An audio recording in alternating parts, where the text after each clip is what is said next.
Gihimakak sa New People's Army ang pasangil sa armadong kusog nga dunay bakterya ug hilusubitin kun venom ang landmines nga mibuto og miangol sa 7 ka sundalo ni atong Martes sa Pantukan, Compostela Valley.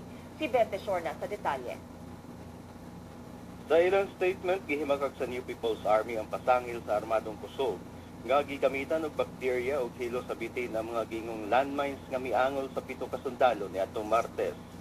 Gihulagway sa New People's Army Southern Mindanao Regional Command nga usa ka military propaganda ang pasangil aron ingno naghimo ang NPA og biological ug chemical warfare.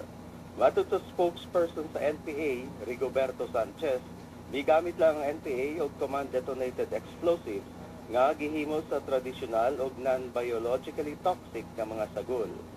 Dugang ni Sanchez na sayod sab ang ilang grupo nga wala silang mahimo og pressure type bombs nga gidili sa international law sama sa Ottawa Treaty o ang Mine Ban Treaty.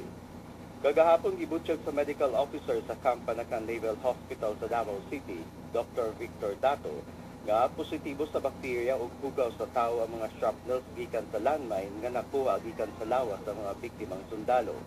Gikondena sa commander sa 10th Civil Military Operations Battalion sa 10th Infantry Division, Major Jake Tadeos Obligado, ang padayong paggamit sa NPA og landmine nga gisagulan og mas makamatay nga bakterya o venom. Yung mga school children natin, dito naglalakad, nilalagay sa highway, dito nilagay yung landmine.